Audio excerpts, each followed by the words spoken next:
Hi, holla. It is Sunday, and Sunday is for me a day where I like to relax, reflect, recharge, and plan ahead. So I'm not actually going to give you a full-on video today, but I will give you an overview of what I'm thinking to do next. As I spoke about in my previous video, we're now going to pursue this. We're going to start this whole journey with a couple of singles in Norwegian. I know, I showed it to a couple of friends. They're like, "Oh my gosh, it's so weird to hear you singing in Norwegian." I'm like, "Yeah, I know, but it's cool and it's super exciting." So that's where we're heading. We're going to start with Norwegian soul music.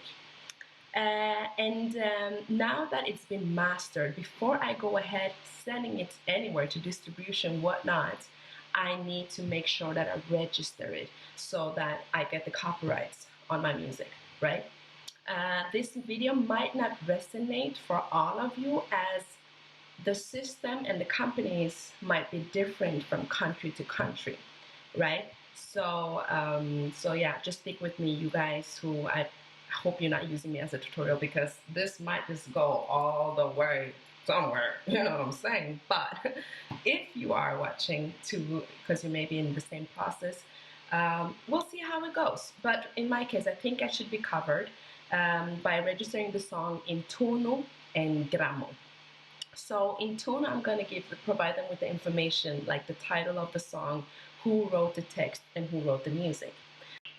Well, in Grammo, I'm going to give them, a little more information. I'm going to give them the title, the length of the song, the genre, the performing artist, if you had instrumentalists, who played what, which producer did you use, the master owner, and so on. And that's where I'm going to add the ISRC code.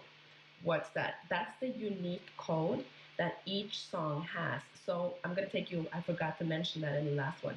When you're sending a track for mastering, make sure you have your specific code for that song so they will do that in part of the mastering process. That code, I could make a own video about that because it's like, but for us Norwegians, contact Grammo. They will give you your personal digits and then you are free to choose the last ones. We'll get into that if you want. Just write me and I'll give you more information. Anyway, you have the specific code for your song, ISRC code. That one is also something that you're going to register on the song at Grammo's place, the website. Are you with me? Yeah, so because this is how, for instance, if it's playing and you Shazam the song, that's how Shazam recognizes what you've been registered, how you register it, right? That's the code. It was hard to explain that, but yes, Gramo Tuno. There's guidelines. Okay. And every time somebody downloads it, whatever, these agencies will collect your royalties. So very important before you send it ahead, right? And also just imagine the worst nightmare. Somehow your track, just it ended up somewhere, and before you know it, somebody is using your top line before you got to release your own song. You never know. This business, I don't, no, we're not going to get into that. But just do make sure you register it before you send it ahead. So that's what I'm going to do tomorrow, Tuno and Grammo. And I would have to look on, because I was actually just like sneak peeking yesterday, and I couldn't find, when I was trying to punch in the producer and the instrumentalist, I couldn't find them. And I'm like, ooh, is that because we're in different countries? Because they're in something called Kodak, but they are supposed to cooperate with Tuno. So that's where I'm at right now. I need to call them tomorrow and figure that out. After that, we're going to look at different distributors, because as an indie artist, I cannot just send my tracks to iTunes, Spotify, or all those platforms directly. You would have to go through a distributor. Whilst if you're in a label, I believe that they can submit it directly from the label, right?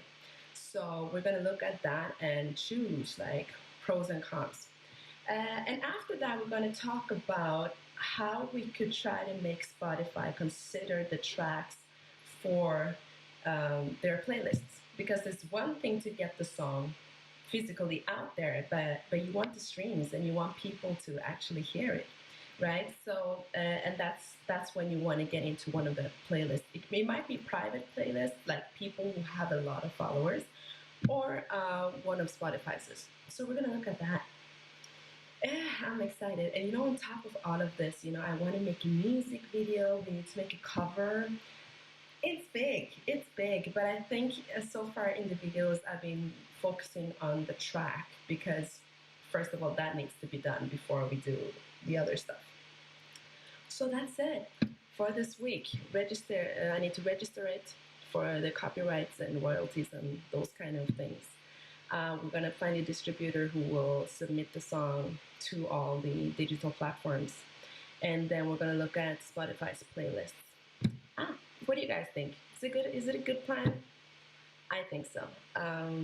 Because also, yeah, next week in some time, I will have less time on this project as I'm doing a Motown show in Solitude. That's going to be awesome, by the way. So, follow me on Instagram if you're not doing it already. Tag me, Annalisa Kumoji. Anyway, have a great Sunday, everybody. Mwah. And by the way, thank you so much. Like, I'm super overwhelmed by the views I've got so far. People are actually watching it, and you're supporting me, and it means so much. So thank you. Thank you. Bye.